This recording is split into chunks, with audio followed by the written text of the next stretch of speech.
Welcome to The Thing About Austen, a podcast about Jane Austen's world. I'm Zan. And I'm Diane. And this episode, we're talking about General Tilney's pamphlets.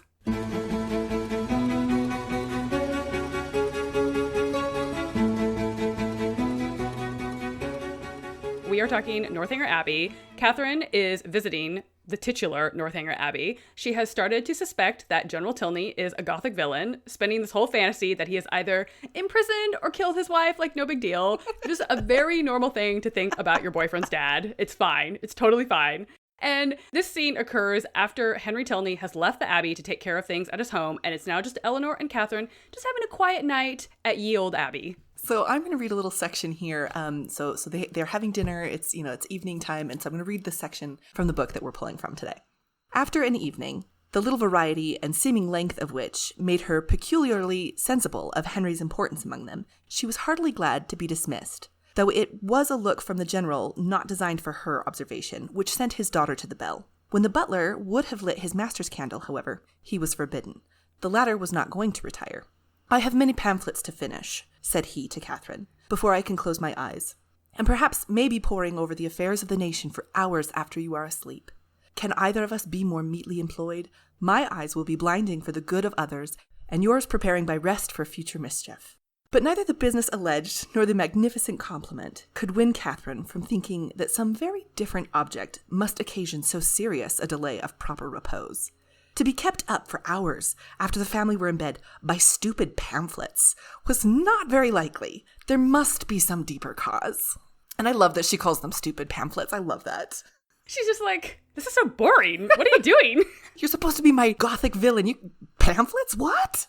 So this is the scene that we're really engaging with today. And it seems like a really bizarre scene because Catherine is even a little bit like, pamphlets. Pfft. I think that's why it's so fun to kind of dive into this a little bit deeper. So talk to us a little bit, Diane, about what pamphlets are in this time period.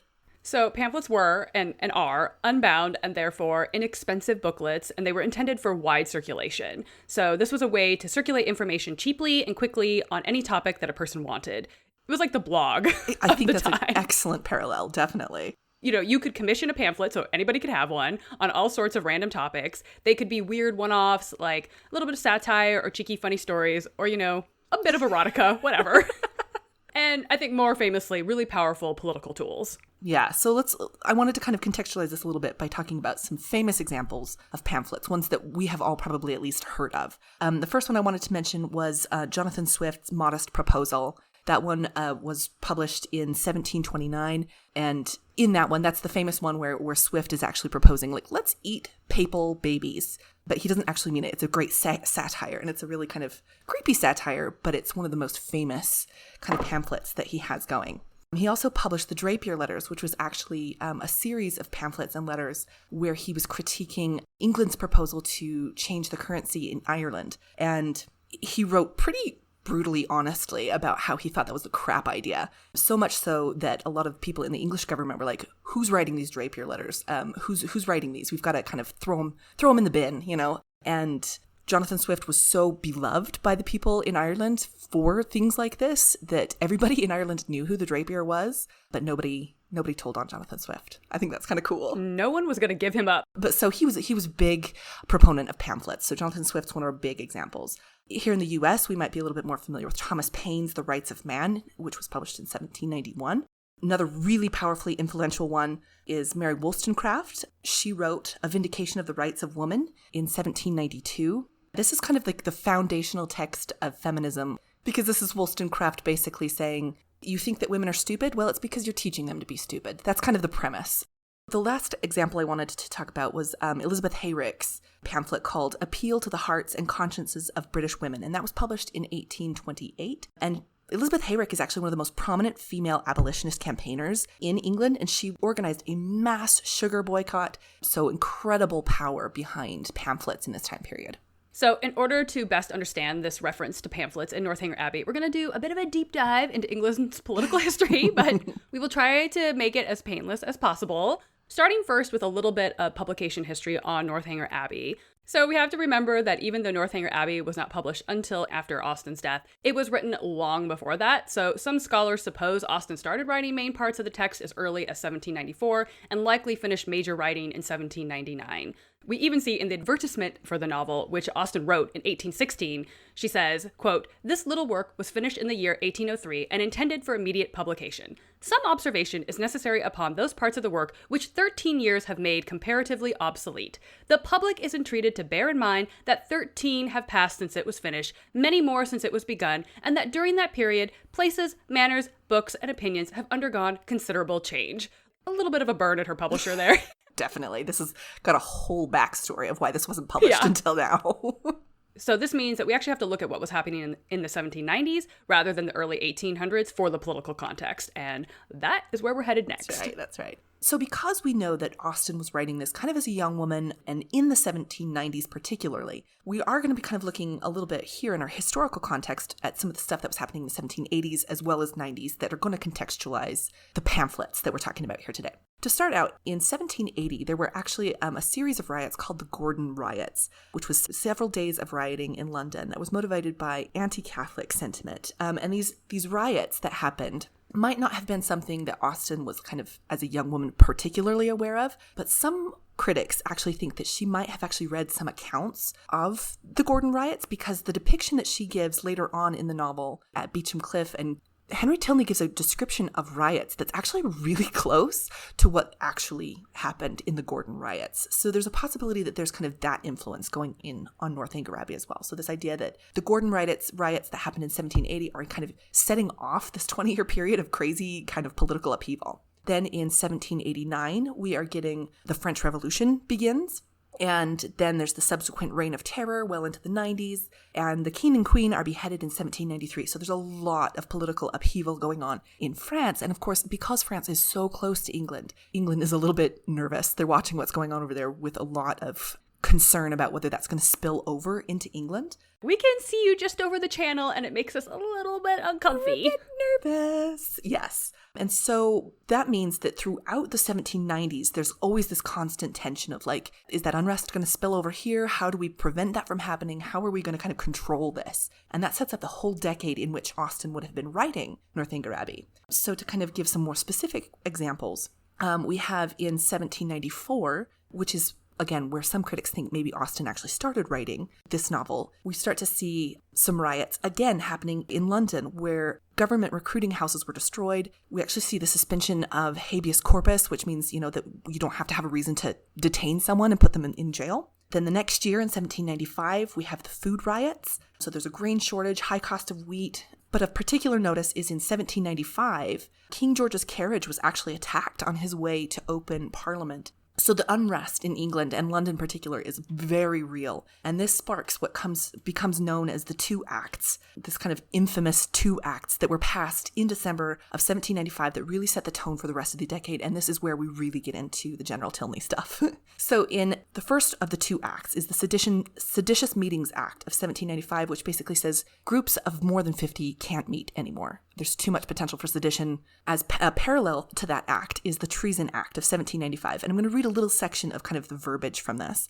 This act makes it high treason to, and then here I have the quote, within the realm or without compass, imagine, invent, devise, or intend death or destruction, or any bodily harm tending to death or destruction, maim or wounding, imprisonment or restraint of the person of the king. So that's like a huge list of things, but it's basically like anything that could even conceivably be perceived as a threat to the king or the kingdom is now a treason.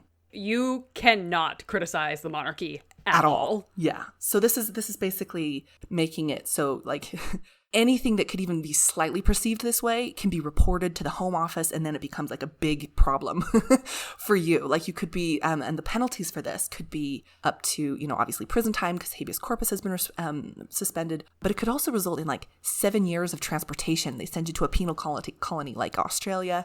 You have to watch what you say about the king. And they have big spiders down there.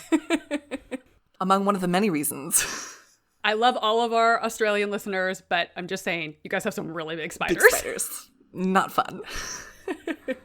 So all of this is happening in England. Also, just one kind of last rebellion to kind of round out this time period. We also have the Irish Rebellion of 1798, which was a rebellion that happened in Ireland. And it was supposed to be something that the French came over and actually supported that rebellion. They were going to overthrow the English government in Ireland. And that was kind of one of England's greatest fears, because then they'd have France on one side, Ireland on the other side, and they'd be kind of boxed in by rebellion and, people who don't like them. So this is the time period, and this is the political context in which Austen is writing. And so it really does kind of set up some really interesting ways to think about pamphlets, especially in context of this Treason Act of 1795. Specifically, the Treason Act makes it essentially illegal to discuss constitutional discontent. So again, you're not allowed to complain about the monarchy. You're not allowed to complain about the government, anything. It's not allowed. You're not allowed to say anything mean about King George. He gets his feelings hurt really easily. So because of that, basically everybody was a spy and everybody was under suspicion. This comes to the foreground in Northanger Abbey, specifically when Henry Tilney comes across Catherine after she has kind of wandered into his mom's bedroom and she's been fantasizing that General Tilney killed his wife. She's like, by the way, I'm pretty sure that your dad killed your mom. Sorry. Yeah.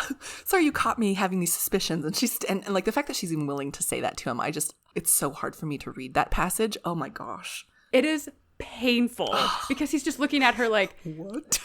I kind of liked you. And now I'm just like, what? What's happening? Yeah. So right after he's figured out that that's what she's been thinking, he gives her this kind of reprimand that actually contextualizes the political climate that they're living in. So I'm going to read a section of this. He says, "Dear Miss Morland, consider the dreadful nature of the suspicions you have entertained. What have you been judging from? Remember the country and the age in which we live. Remember that we are English, that we are Christians. Consult your own understanding, your own sense of the probable, your own observation of what is passing around you. Does our education prepare us for such atrocities? Do our laws connive at them? Could they be perpetrated without being known in a country like this, where the social and literary intercourse is on such footing, where every man is surrounded by a neighborhood of voluntary spies, and where the roads and newspapers lay everything open? Dear Miss Morland, what ideas have you been admitting?" He's like, what do you think we are, French? Pretty much, right? He's very much so saying this could never happen in England. Not in jolly old England. At the same time that he's admitting everyone here in England is a spy. And he's probably talking very specifically about his father in this context. Yeah, so General Tilney needing to read his pamphlets by candlelight into the wee hours of the morning, which also, I love how when he says that to Catherine, he's also kind of like, oh, because, you young things, I have important man work to do. I'll be staying up late to read my pamphlets. So basically, General Tilney is kind of operating as an amateur spy here, right? He's reading these pamphlets in order to censor and report back to the Home Office if there is any seditious content, anybody who's trying to stir up unrest against the king. He could be directly responsible for people going to jail if he perceives them as in conflict, with holding up the monarchy and holding up sort of, this is the way we do things here in England. Yeah. But it's so funny because, come on, people, we know that General Tilney, he's got pretty high self-esteem, right? Definitely. He's somebody who feels like he's really very competent and knows what he's doing. But he's also the guy who's so gullible, who thinks that Catherine is some kind of heiress because John Thorpe, really?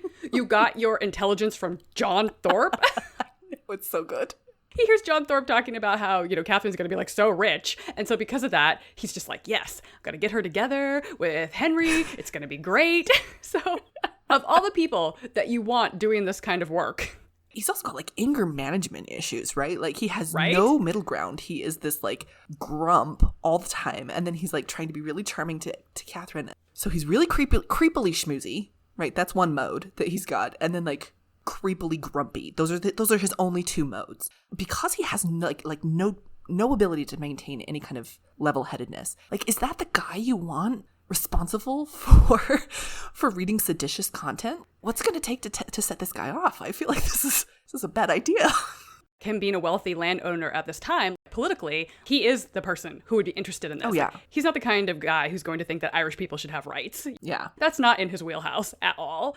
And it makes sense that even though he's, like we said, because he listens to John Thorpe, he's clearly not really good at sifting through intelligence. Right. It makes sense that he would be into this, both by virtue of, his status as a landowner, but also just by his personality. Like we see, he's creepily obsessed with his children's movements and lives, extremely controlling. Really, he sees himself as like, the puppet master.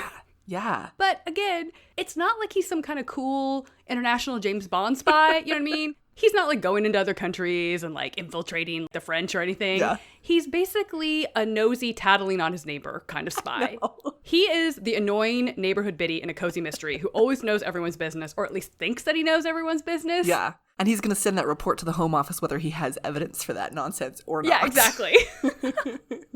Well, and he's also like he's a general. He's someone who should be invested in the political climate of the period, right? He and his son are both part of England's military. And that also means that anything he says would carry weight as well. Exactly. So and so this is a guy who is just, He has too much power, okay? Way too much power. He's actually a terrifying kind of figure here. Because, I mean, it's kind of funny in the context of the novel.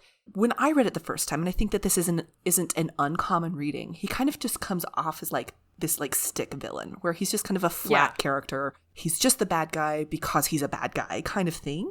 But the more you dig into this kind of idea of like, no, he's a general, he's a landowner, he's really oppressive in his family, he's spying on his neighbors, like he becomes actually quite a terrifying tyrannical presence in the novel. So there's a section from Shinobu Minma's article, General Tilney and Tyranny, Northanger Abbey, where they describe really clearly why his presence is kind of so problematic. So the article says, if his nightly duty is to inspect pamphlet literature for seditious contents, the phrase, for the good of others, takes on a very sinister connotation. For a man like the general, a cause supplies a pretext and a cover, a pretext to impose one's own will and opinions or principles, and a cover to conceal selfish purposes from oneself as well as from others. Indeed, we could say that the self-deception or self-absorption under the pretext of some worthy cause is an attribute of tyranny, and those who believe themselves fighting for a great cause are capable of any action, however outrageous or cruel that action may be.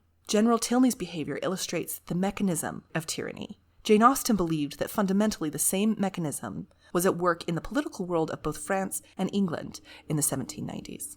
So basically the idea here being that Tilney is actually a very big tyrannical presence, not only in his family or as a landowner, but also as a big representative of this larger moment in English history.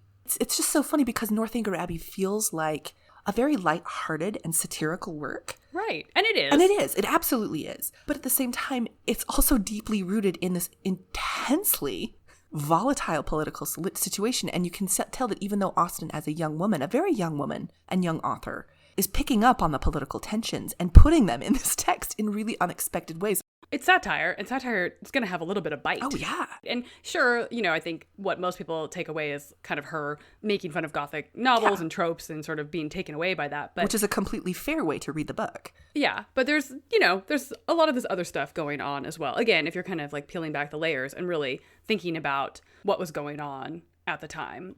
And again, the fact that in that preface that she wrote for publication, she doesn't just focus on, and Gothic novels were super popular. Yeah. I mean, the way that she phrases that introduction, to me, very much reads as, I want you to make note of what was going on culturally and politically at the time that I was writing this. Yeah. I'm sure some people would say that's assuming too much, but welcome to literary studies. Yeah.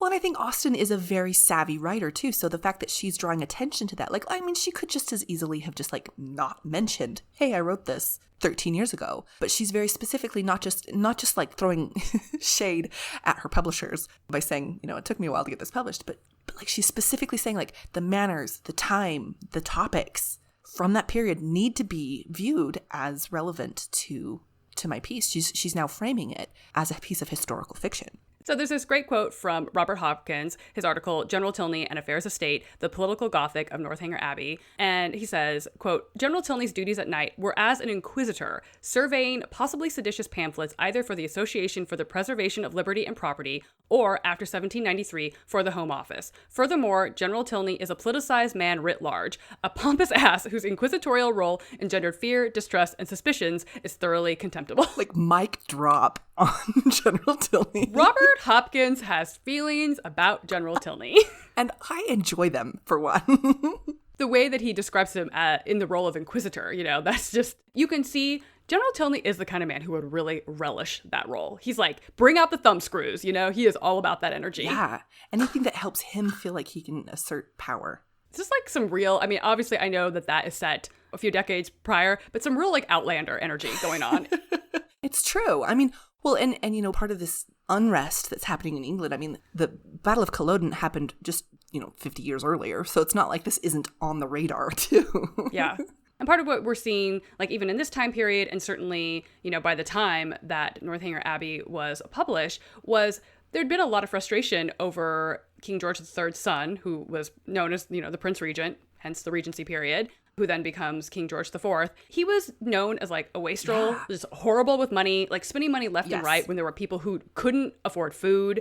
And so people were not into it. And, of course, the people in the palace are thinking, oh, they literally heads being rolled over in France is making me really nervous over here. Yeah. And so that's why those sedition and treason laws come down so hard. They are trying to like really suppress any kind of rumblings that are happening because they do not want that stuff to spill over into England. They're terrified by that. So these pamphlets that General Tilney is combing through, they really were like the social media of this time period. This is how you got any kind of message. This is your one chance to have a platform where you could have a kind of more mass readership. And so it's your version of being the town crier. It's the social media. Absolutely. There was a recent tweet that kind of mentioned that our current time where we're saying like, I feel like this meeting could have been email. Somebody that does 1700 history said, I think that the thing would have been, this town meeting could have been in a pamphlet. I think it's such a pithy way of kind of pinpointing what the power that pamphlets had, basically. Which, like, speaking of town meetings, I do have to say that all of this really gives me Taylor Dosey from Gilmore Girls kind of vibes. Stars Hollow is definitely a pamphlet kind of town. Absolutely. And he would have kind of like the stranglehold on the pamphlet market. I think Dosey would be very interested in that. So let's kind of just briefly bring this back into Northanger Abbey specifically and how this might have had kind of an impact in the way that we understand the story now. So Catherine has been spending the majority of the novel thinking about Gothic fiction, right? That's what she's thinking. Everything's like the Mysteries of Udolpho. And so when she's talking about riots, she's talking about Mysteries of Udolpho, even though there are actual physical riots happening within England, within recent memory. And so it's kind of funny to me that she has all these flights of fancy about Gothic fiction. It's like, oh, these torrid ideas. And that she feels like she has to go to fiction to find that sort of drama, even though she's living in a time period where like much more graphic stuff is actually happening all around her. But she's like, no. The pamphlets are stupid. He's obviously a murderer. And I think that's part of the greatness of Austen's satire, right? Like she could have just done sort of like a flat, women be getting carried away by books or whatever. Yeah. But she's really doing this kind of clever thing of getting carried away by Gothic fiction while at the same time, look at what's going on all around you. Yeah. And the fact that Tilney has to basically like have a moment and be like, Catherine, why are you living in a Gothic novel? Do you not see what's happening around you? And he's trying to like bring her down to earth, even though he's actually still drawing attention to the fact that there's like his kind of version of that is, don't you realize we live in England? And let me like essentially say that all of these kind of scary things are happening, but don't even worry about it. It's England. It's England. It's okay. We'll figure it out. Spy networks are not a problem for us.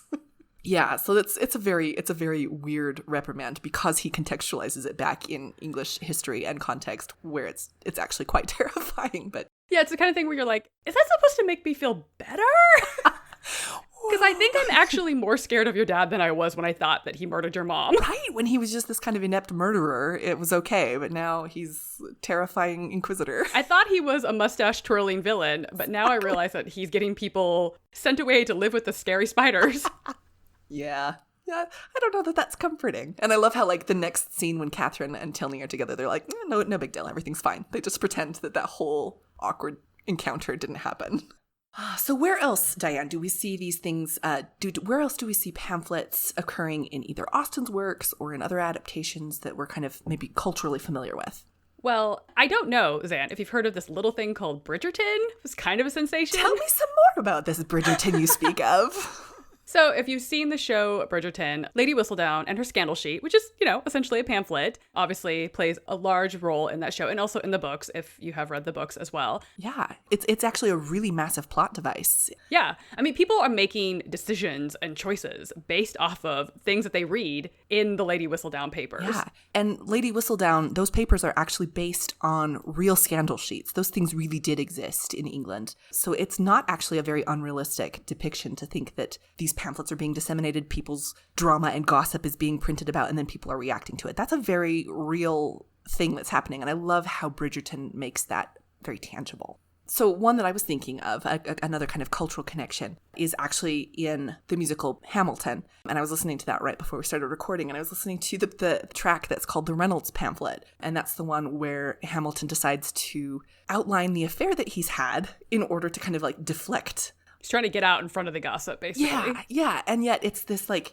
he's giving a detailed account of his affair with a married woman.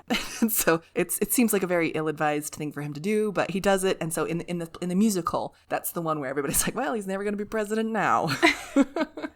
Another connection that this was making me think about is how if you read a lot of historical romance, which I do, that spying on neighbors and sedition and fighting against smugglers, like all of that, lots of talk about France, like those are all sort of hallmark plots of historical romance. Yeah. And when I tell you, Zan, the number of books where the hero turns out to have a big secret, and the secret is that he works for the Home Office as some kind of spy agent, but like a cool spy, not like this General Tilney, pamphlet reader tattling on your neighbor. This is like a legit, like he's infiltrated other governments and This is the more James Bond version. Yeah, this is the sexy version. Okay. Anyway, it's one of my favorite tropes, especially when the heroine is a blue stocking who happens to have some sort of like scientific expertise that is the exact knowledge the hero needs to capture the bad guys or whatever. So she's armed with like her Mary Wollstonecraft and scientific skill. She's like a geologist, or she's really into sea life. I know the cove that they will be coming into. Oh, yes, the Smuggler's Cove. I like it. I'm like an intrepid Regency lady rock climber or something. I don't know. Like, whatever. I don't care. It's all good. But anything that kind of is going to pair up these two that have like combined the power to like stop France in its tracks. I love it. And oftentimes there will be a scene where some kind of information, tension, or drama that's being escalated because like something is going through the network that is getting back to our main characters, and they're like, we must act now. Definitely. So the pamphlets are kind of omnipresent. And I think that's why I enjoy getting to do this deep dive into pamphlets, is because it seems like this is a very innocuous thing. But then once you realize like pamphlets are everywhere in this time period. And they do have all of this power to make these kind of plot points happen, but they were real. Listen, if you were looking for just deep dives into obscure little like one sentences in Austen that you have in the past glanced over, you have come to the right place. That is what we are here for, my friends. That is a service we provide. So if you have any thoughts on this episode, or possibly topic suggestions for other little obscure bits in the novel that you haven't considered until now, you can find us on Instagram at The Thing About Austen, and on Twitter at Austen_things, and email us at thethingaboutausten@gmail.com. And we have so appreciated all the support. If you feel compelled and you haven't already done so, please consider hitting the 5 stars in Apple Podcasts, leaving us a nice review. It really helps us out. And stay tuned for our next episode, where we'll be actually talking with our first guest, and we're very excited about this. We'll be talking with Dr. Ellen Campbell, and we'll be talking about the Rushworths' divorce. So we will talk to you then. Thank you so much for listening. Bye. Bye.